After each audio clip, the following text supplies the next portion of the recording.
we made a whole bunch of just a whole bunch of random squares. You hit hit Command A and then delete to delete them. Okay, so here's what I want you to do, just really quickly. Again, click and hold on that square icon again, so you get all your other shapes. Now I want you to kind of do the same thing, but this time select any shape you want other than the flare tool. We'll come to him later. So you can do the rounded rectangle tool, the ellipse tool, the polygonal tool, or the star tool. Pick whatever you want. And then again, same thing. Just make some random shapes. Just feel comfortable making different sizes, different rotations, different shapes. Okay?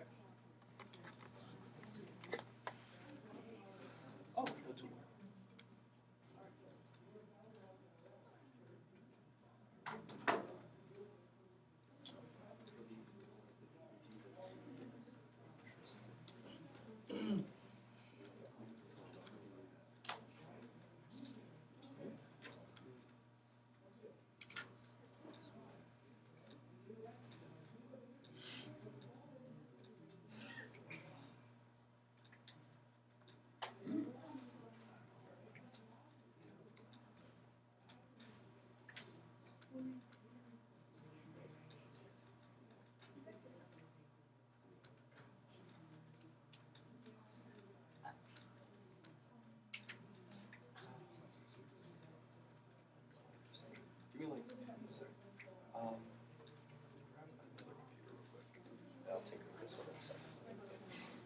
All right, so you made a whole bunch of random shapies, correct? Cool. Okay, so here's what I want you to do now. We're going to stop with the shape tool just for a moment. Take your mouse and go ahead and click. You're going to see up at the top, the very, very first tool is this little tiny black arrow tool, kind of like a little pointer. Go ahead and grab him. Okay. And you'll notice that whichever of your shapes you click on, you get a whole bunch. Whichever one you select will give you this kind of blue bounding box around it, kind of showing that this is the one you have selected, right? Okay, I want you to go ahead and select one of your shapes, whichever one you want to. I'm going to do this guy. He's kind of hiding. Okay, do whichever shape you want, right? Now, what you can see is just like Photoshop, down here kind of in the corner, right? Over here kind of down in the corner on our toolbar, we've got two little colored squares. One is white and one is black. And that black one's got like a little box kind of hollowed out look to it, right? So here's the thing. Just like Photoshop, if I click on those boxes or double click on those boxes, I can change the color of this shape. However, unlike Photoshop, where Photoshop has two colors, you can kind of switch between the two randomly, right? Like two colors in the wings. The white box here is showing the inside of my shape. The black box with the little hollow kind of middle is your outline. Another word for outline would be like your stroke. That's another word for it that they call. So what I want you to do is this. Grab any one of your shapes, and then by double clicking, I want you to change the stroke color, that's the outline, and I want you to change the kind of internal color, that's the big white box. Just double click, it'll give you this cool little pop-up. And then you can go ahead and change those colors. Just like in Photoshop.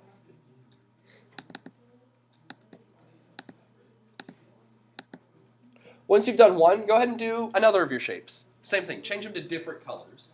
Is that working okay? Yeah, I don't know what's up with this guy. Give me a second, I'll tinker with him.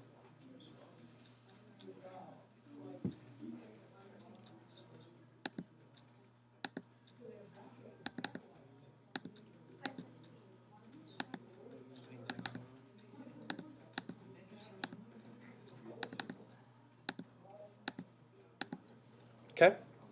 So at this point, we made a whole bunch of shapes. At this point, we changed a whole bunch of colors. Everyone feel okay so far? Again, stop me if I'm going too fast. Tell me to speed up if I'm going too slow. But it's a lot of information. It's coming at you quickly. So what we've got is a whole bunch of random shapes, a whole bunch of random colors. So what I'm going to do now is kind of play with what we already have. All right? So we know how to change these colors. Grab one of the colored shapes that you made, whichever one you want to. I'm going to go back to grab this little red guy up in the corner. Make sure he's selected with that black arrow tool. Okay? Now, probably, most likely, what you're looking at, even though you change the color of that outline, the color of that stroke, even though you change that color, most likely, you don't really see it. It's really minute. It's super small, right? So what we need to do is change the thickness of that outline, the thickness of that stroke. So if you look in the top up top here, right, above your kind of your main page there, you'll see there's the word stroke, and then there's a little 1 pt, 1 point, right? So it is 1 point thick, right? So go ahead and use those little arrows, the up and the down, and just change the weight of that stroke. The bigger the number, the bigger the stroke, right? Go ahead and play with some of those as well. Grab some more, change the color, or change the width of your stroke, change the color of that stroke, that outline. Just play with it a little bit. Get comfortable with it.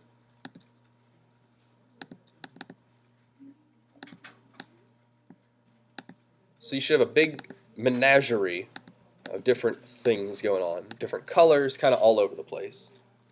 And again, you can see how Illustrator is totally doing the work for you, right? No math or anything, just like Photoshop. It's really doing all the heavy lifting for us.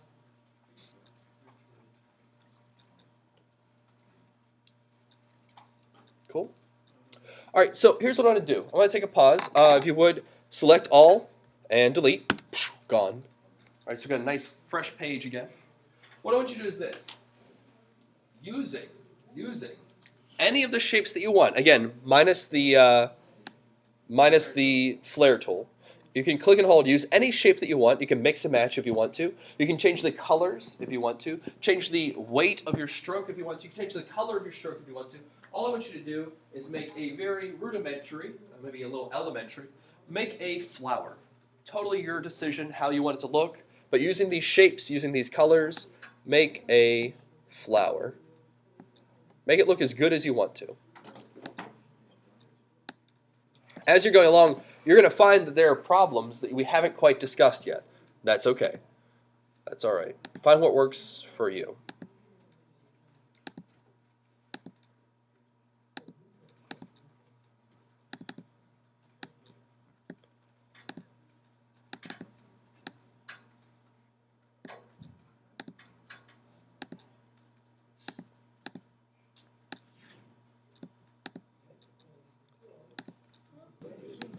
Hey guys, I'm going to pause you for 2 seconds. I know you're still kind of tinkering with your flowers, so I want you to keep going with those. But I'm going to pause you and show you a couple cool little tips and tricks here for you. So, say for example that I want to make like a daisy, right? Something really geometric, really easy, right? So we've got kind of the center right there. Maybe I want to repeat this little petal all over, like a big circle, right? Well, I could Command C for copy, Command V for paste, just like in Illustrator, or excuse me, in Photoshop, right? But then what I can do is hold down Shift to select 2 pieces, right? So watch, 1, hold down Shift, 2, Command C, Command V, there's that same picture again, right? Now let's say that I wanted to skew it slightly. I wanted to change its rotation, right? Using my black arrow key, I can grab one of these white boxes here, I can squash them, stretch them out, I can expand them. Can really play with this guy still, but if I wanted to rotate it, I just take my black arrow key a little bit on the outside there. You'll see it switches to this little half circle icon, and I can rotate as well. Right? Now watch, hold down Shift, select all 4, copy paste, rotate, select 1, 2, 3, 4, 5, 6, 7, 8, copy paste. Rotate again. Oops. Try that again. Rotate. Right? Easy. Easy. Keep going. Give it a try on your flower. Don't forget the stem and the little petal too. Make it look good. Alright guys. So, no matter where you're at, don't worry about it. It's not the end of the world. But I want to kind of pause you again.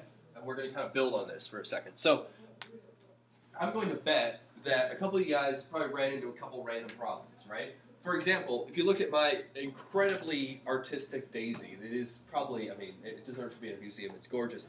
But you can see whenever I made the stem, I made it last, right? I made the flower first, and I made the stem and the leaves last. And you can see how no matter what you make, the most recent thing you make goes on top, right? So I have to find some way of kind of pushing it back a little bit, right? Easy peasy. Here's what you do. So if you have anything that you want to pull to the front or push to the back, maybe I want like the little center of my daisy right here. Maybe I want that to pop forward, or this stem here. All I have to do is just right-click on them. Okay, so select them, right-click on them, And you're going to see down at the bottom it says transform, arrange, select, right? So I clicked on them, and then I right-clicked on them using 2 fingers on a trackpad. Go to arrange, and then you can do bring forward or bring to front. That'll bring it on top of everything. Bring forward, that brings it 1 notch up. Send backwards pops it down 1 notch, and send to back pops it all the way to the back. So I'm going to click that, and there it goes. Take my little yellow center duder, bring to front, boop, right on top. See how I do that? So go ahead and give it a try. If there's anything you want to pull to the front or push to the back, select it, right-click on it, arrange, and then make your choice. That'll come in handy quite often. Yes, sir.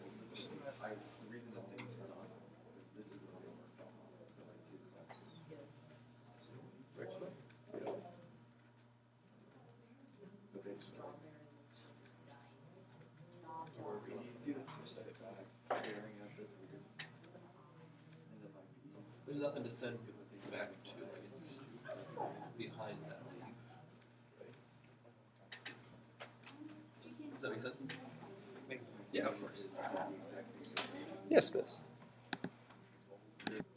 All right, so I'm going to pause you once again here real quick so we feel comfortable with our kind of arranging, bringing things on top or bringing things behind, right?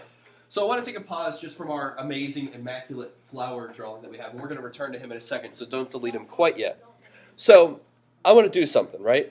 So I want to zoom in for a second because I want to show you why we're using Illustrator as opposed to just doing this in Photoshop, right? So I can do that in a couple different ways. So I can look down toward the bottom right here where it says 72. I can click on that arrow and just manually zoom in. Or if I wanted to, I have a little tool right above my colors, right here. That's my actual zoom tool. So I can click on that, and I can go ahead and zoom, just by clicking my mouse. Or I can click and drag, and it'll zoom me into that little square right there. So if I wanted to be like right up in this little crack right here, I can just click, drag, whoop, it pulls me right in there, right?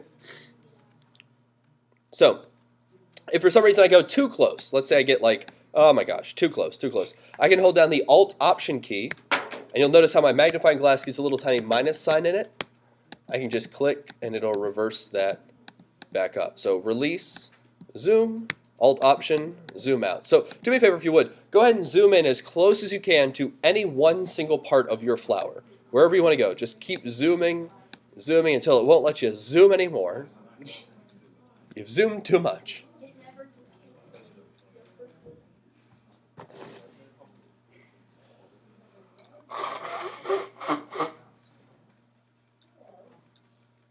Okay, so have you zoomed in? Feel good? Grab the zoom tool right there. It's in your toolbar. Little magnifying glass guy. Yep, you're good. And then you can click, or you can draw a little tiny square and just super zoom in. Good? Cool? Now, here's the big thing. This is the #1 biggest reason, and I cannot downplay it enough, right? Here's the thing. If you're going to learn one singular thing from using Illustrator, this is the singular thing you need to learn. Okay? Guys in the back, you good? Hello! Hi! Hi. Thanks, guys. All right, so here we go. Singular thing. Cannot stress it enough. In Photoshop, the first time I taught you guys layers, I'm sure you guys were like, I'm never going to use this. This is stupid. I just want to draw something, right? But as we went along, you learned how important layers can be because you can put one on top of the other and start blending things. It's a whole process. The reason you use Photoshop is because of layers. Like, that's what Photoshop is built around, right? So what you're looking at right now, this weird, crazy zoomed-in thing, this is the reason you use Illustrator. Illustrator is not showing you a bunch of pixels, right? Technically, the screen is, but the computer's not, okay? Here's what's happening. Photoshop is what's called a raster program, a raster-based program. Raster is a really fancy word for saying pixels, right? So when I take a digital photograph on my phone, put it into Photoshop, you know, because we've zoomed in a lot and you've messed something up where it gets all kind of funky and pixelated, right? You know that if you zoom in a whole lot on Photoshop, eventually you're going to see little tiny pixels, right? Makes sense. In, excuse me, in Illustrator, that will never happen, right? We've zoomed in as much as the computer will allow us to, and notice it is still as absolutely clean and crisp as it could be, right? There's no pixelization. Let me show you why, okay? So I'm going to do something just to kind of like blow your brain for a second, and then I'm going to teach you how to actually do it yourself. So let's say that I'm looking at one of these petals. I'm just going to go grab my little black arrow tool and grab him. Okay? So when I'm looking at this, I'm going to go ahead and double click on him. You don't have to. I just want to show you. Okay? And whenever I do that, it pulls up this little path and layers and all sorts of goofy stuff. I don't know what's going on. And I'm going to switch over to a different tool that I'm going to teach you in 2 seconds. But you'll notice whenever I do that, right? And I don't know if you guys can see from the back there, but if you notice this whole circle, you see there's 1, 2, 3, 4 little dots around the outside. You see those? So I've got these little tiny dots, 1, 2, 3, and 4. And factually, this is not a big circle of a bunch of pixels, right? If you drew a circle in Photoshop, you knew if you zoom in enough, eventually you'll see these square little pixels. So it's really not a circle as much as it is a bunch of little tiny squares that you're zoomed out from, right? Here, it is a literal circle, or in this case, an oval, because here's what's happening. I'm going to go ahead and open this guy up just to show you. Okay, so what you see here, and again, I don't know if you guys can see in the back, but I clicked on one of these little squares. These things are called nodes, right? And hanging off of these nodes are things called anchor points, right? These little tiny handles sticking off. And what's happening is this. The computer is literally saying, okay, it's doing all this math for you. It's saying from this point to this point, right? I want you to change your angle ever so slightly, like a 1/10% each time, 1/10% each time. Now, if I told you guys to run the math on that, you would hate me and you'd leave this class instantly. I hate myself too, don't worry. But in this case, it's saying from here to here, I want you to round it out for me, and it does all that for you on the fly. It does all that math for you, right? This is called a vector program, right? The reason graphic designers use this vector-based program, like Illustrator, and there's other vector programs as well. The reason they use vector programs is this. Let's say a client comes to you and says, I need you to design me a brand new logo. Something that happens quite often, right? I need you to design me a new logo. So you say, okay, and you crack open your computer, you design this cool logo, they love it, and they want it printed on a business card, they want it printed on like a tiny little lapel pin, they want it printed large on a t-shirt, and they want it printed on a billboard. Now you know in Photoshop that's a problem, right? Because in Photoshop, 100 by 100 pixels is really small, but if I expand that to the size of a billboard, that's not going to work. In Illustrator, I can make this thing as big or as small as I want it to be. I can make this little dorky flower about 2 pixels by 2 pixels, and it'll still be crisp and clean. I can make this thing 5,000 pixels by 5,000 pixels, and it'll still be just as clean because it's not actually little tiny pixels. All I'm doing is I'm moving 1, 2, 3, 4 points, right? Those little nodes. And then I'm telling the computer to mathematically, on the fly, render this picture out. So I'm going to tell you this. Occasionally, especially as we get deeper into Illustrator, you're going to have files that have a lot of layers and a lot of different pictures to it. And it's going to get really kind of chunky. The computer might slow down a little bit.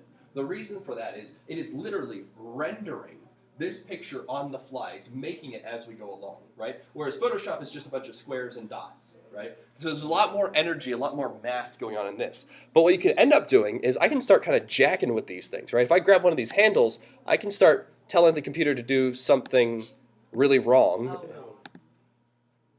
right? It's like a lava lamp or something. Like a mushroom, sure, right? I can bend them. I can move them. Now remember, this was just a circle a second ago. I can go invert them, right? Right? So understand that very quickly, you can start making some really whacked out looking shapes, right?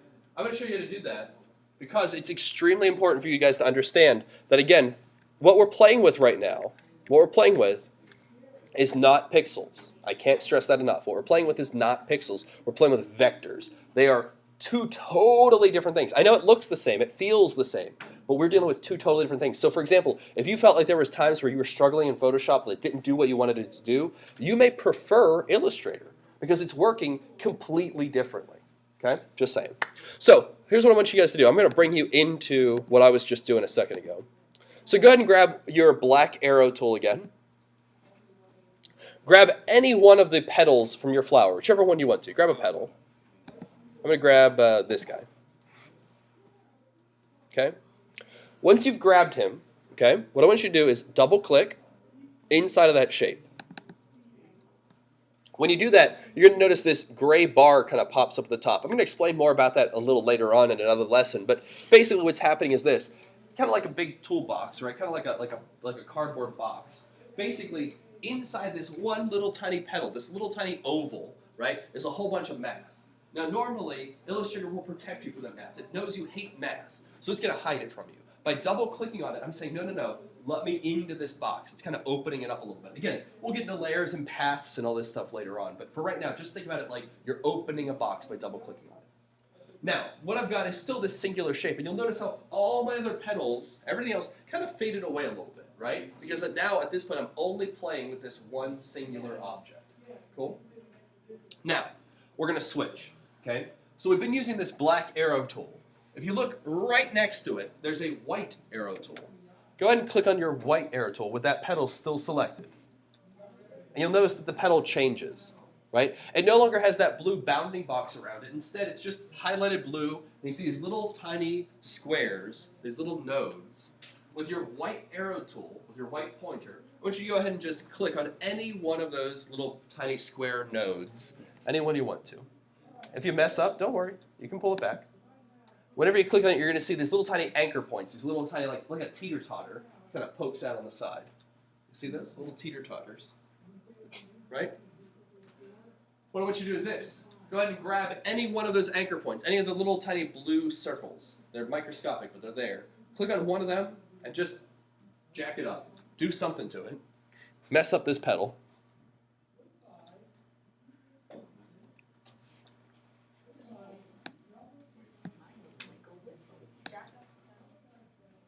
You can pull out, you can pull up, down, left, right, whatever you want. Just one pedal? We're just gonna play with one pedal for right now, yeah.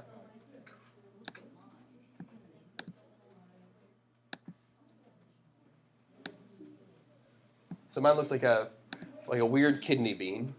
Whatever. I don't know. I'm hungry. I'm thinking about beans. So you've gone ahead. You've now started to explore a little bit of these kind of vectory shapes, right? Now again, right now I understand exactly where you're sitting because I was doing the same thing when I first was taught how to use Illustrator. Right now this seems goofy. Like why would I ever want to make a weird kidney bean shape, right? There's no reason, right? The thing is this, just like with Photoshop, right now layers didn't really make sense. But as we went through and did more and more projects with Photoshop, layers became extremely, extremely important, right? The same thing. Being able to bend and make a weird, goofy shape means nothing right now. But pretty soon, it's going to mean a huge amount. Because what happens if you want to make your own shape? Well, I might use a different tool, but I still want to be able to bend and make minute little tiny changes, right? I might need to adjust it. Maybe it didn't go perfect the first time. So using those kind of vector points, using those little nodes and anchor points, I can go through and change anything that I want to on the fly. It'll do it for me. So let's do this. Let's switch our gears just a little bit. So to get out of this kind of locked-in box mode, I told you we kind of opened up a box, right? Let's close that box. In this gray top panel up here, this little gray bar, just click that little tiny arrow once and twice, and then it'll disappear. When it disappears, you're back kind of on the home page. The box has been closed. Okay? And again, like I said, I realize I'm simplifying it with this box analogy. We'll get more in-depth as to what's actually happening later. For right now, it makes more sense just to think about it as opening and closing a box. So at this point, I've got myself a pretty decent looking flower with a weird kidney bean arm sticking out the side, right? Yeah, it's straight flexing. This is a flex zone. That's okay. This is okay, fine. You're okay. See, I'm hip and cool, boys. Check it. All right, no, don't do that. Don't do that. All right, so I've got. I am hip and cool. So I got my cool flower, right? All right. So at this point, do you guys feel halfway comfortable? I mean, like it kind of it's simple, but it makes sense, right? Okay. All right. So what I'm going to do is this now. I'm going to teach you a new tool. Okay. If you comprehend the idea of these kind of nodes and these anchor points, I'm going to teach you how to, instead of taking this kind of circle and adjusting it, what happens if I wanted to make my own, right? My own shape from scratch, right? I'm going to show you how to do that. It's a little bit complicated. It's not hard. But it'll feel kind of good. It's like riding a bike. The first time you're going to be like, this isn't working. I don't like it. Just stick with it. I promise it's going to make perfect sense in a second. So here's what I want to do. Before I do that and teach you this amazing new tool that's going to blow your mind, what I want you to do is this. Using those same shape tools, okay, using the same shape tools, using the colors that you know how to change the color of the stroke, changing the weight of the stroke, all that jazz. What I want you guys to do is this. If you would, make a bumblebee to fly around your little flower. Just draw a little bumblebee. You know how to arrange your levels now, how to bring things to the front, bring things to the back. How would I make a bumblebee with little stripes on them? Give that a try. All right, guys, I'm going to pause you once again. Here we go. So at this point, you've got a flower, you've got a bumblebee. It may look great. It might look like a weird geometric catastrophe, whatever. It's all good. No problem, right? So here's the thing. I want to show you two last things, and we're going to be done for the day. Right, that's it. I've just got two last things for you. So first, I'm going to show you a really easy thing that you kind of probably already have put two and two together and done it yourself, and that's fine. So let's say, for example, that I wanted to move my bumblebee, right? Well, if I click on a shape, that it just moves the shape. That's not good. And I could go through and click and hold shift and click every single one, but I'm going to miss one or two, and that's not good either. So what I can do is, with my black mouse, or black arrow, I can click, drag, and select. And anything that square touches, it will select automatically. Now, in this case, you can tell it grabbed one of my little petals here, too, right? I got to get rid of him, right? So again, if I hold down Shift, just like I did before, if I have something that's already selected, I hold down Shift, then I click, it will deselect it. Easy. So now I can grab just my bumblebee, and maybe I want him to be a little bit smaller, right? Maybe I want him to be on this side over here, right? Maybe I want to flip him around. Well, what if I grab this little bar right here? Normally it would squash him, right? What if I pull it the other direction like that, right? So now he's turned around, right? Again, I'm going to guess you guys probably already at least put two and two together that you can kind of click and select, but now you get the idea of if I hold down Shift, I can also add or subtract from my selection. That's all. Okay, so I promised you guys that I would introduce the greatest tool to you ever, right? Ever. So here's what I'm going to do. Say goodbye to your flower and your muscular petals and your bumblebee. Hit select all. Kill it. Hit delete. Oh, my bumblebee. It's gone. It's dead. You smashed it with a bee swatter. Dead. Gone. It's technically not a bee, but I mean, I don't want to kill it. Smash it good. Okay. So. Okay. So, all your hard work gone. No. All right. So I'm going to teach you a better tool. Okay. So the shape tools are good, and whenever you're in a pinch, if you need a quick circle, whoop, make it happen. It's easy. But 9 times out of 10, if I'm making a logo or any kind of design in Illustrator, any kind of vector design, 9 times out of 10, I'm going to make it myself from scratch. I'm going to make it exactly how I want to make it. And to do that, I'm going to use the #1 tool that you're going to want to use in Illustrator, which is the pen tool. So look at your toolbar. Start with your black arrow key, go down 1, go down 2, and there it is, your pen tool. Click on him. All right, so this is the pen tool. It is the #1 tool you're going to be using in Illustrator. Excuse me. So, what I want you to do, before I show you how to use it, I want you to play with it. So, just go ahead and start clicking around. See what happens. And you'll find, I'm going to narrate as you're playing, but you'll find that it can make really straight lines and kind of a continual line. If you click and hold, you can also bend those lines, which just goes kind of curvy lines, right? Kind of going all over the place. You can curve them, bend them, swoop them, scale them, whatever you want.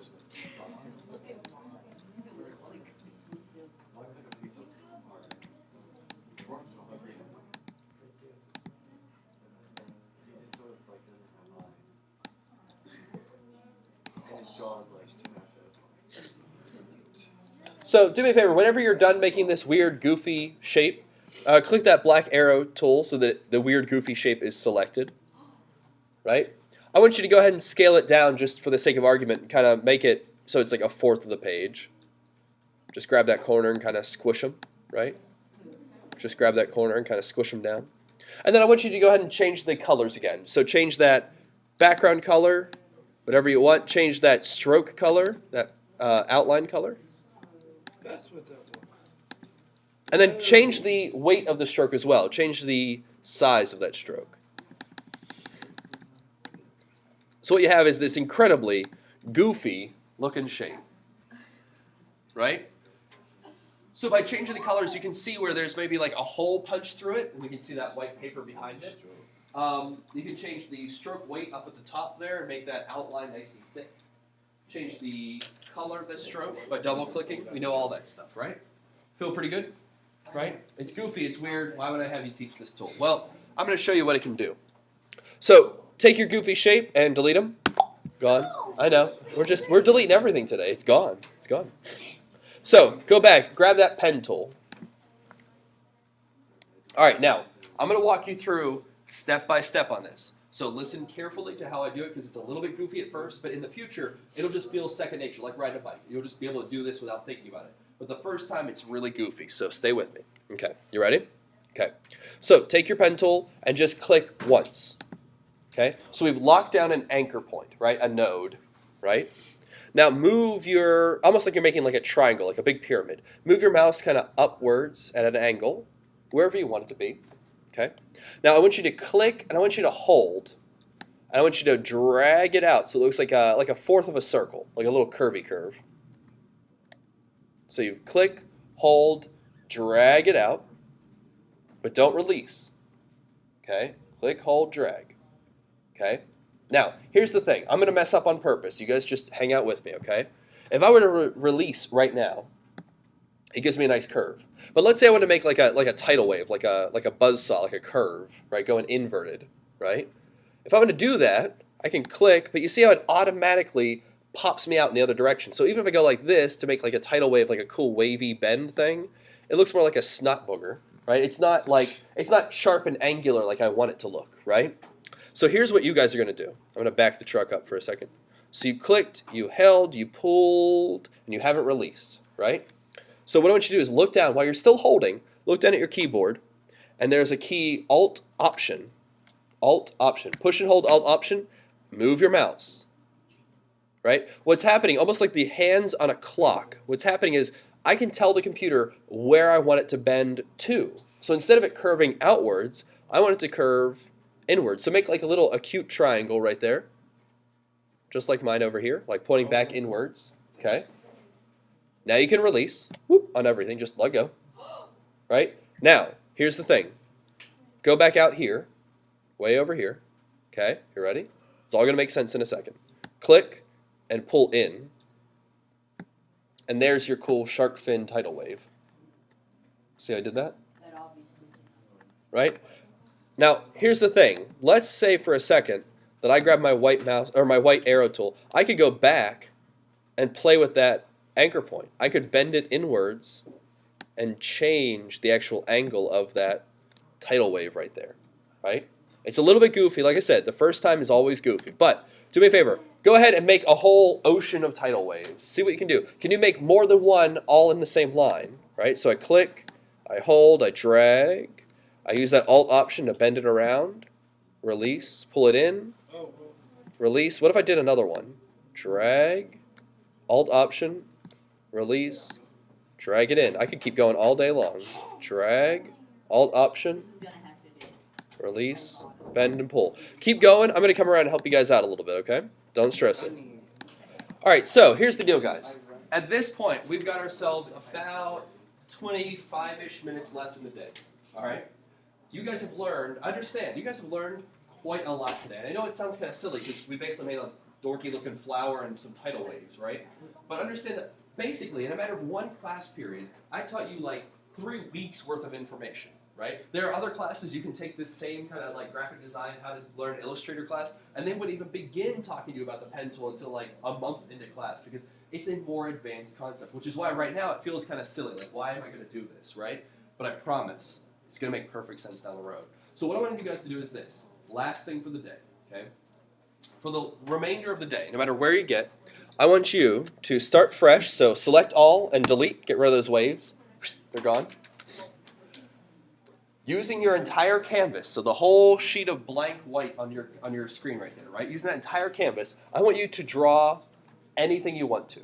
Use the pen tool, use your shape tools, use your colors. You can align things differently. Bring one on top of the other one, right? You can go ahead and change the stroke color, change the thickness and weight of the stroke. Make whatever the heck you want to. You can draw literally anything you want to. When you're done, the last 5 minutes of the day, I'm going to show you guys how to save, because it's different than Photoshop. I'm going to teach you how to save, and you're going to upload this picture onto your DeviantArt page, A, for some credit, but B, as a milestone to say, this is where I started, because I promise you, everything you make from here on out is going to put this picture to shame.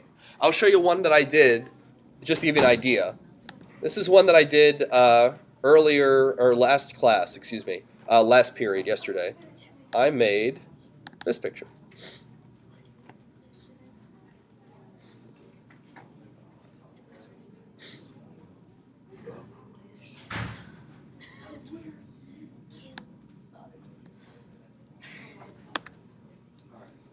There you go. That picture took me about 10 minutes, right? Now, it's not a good picture, right? It's made of a bunch of circles and stuff. You can see in the fire, I kind of did this tidal waves using the pen tool, right? I changed different layers to give this little ant a little shadow. And then I even used that flare tool, the one we haven't talked about yet. I've used that flare tool to give the little magnifying glass a nice glare, right? Play. That's what I want you to do.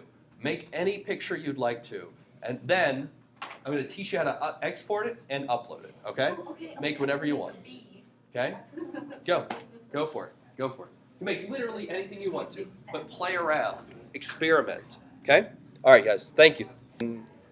That way, I'm going to teach you how to save your picture so that you can upload it. I know that you're probably not done, and that's okay, but again, it's our very first picture. It does not have to be beautiful. It's just a milestone. So I've got a way cool robot that I'm very proud of, maybe.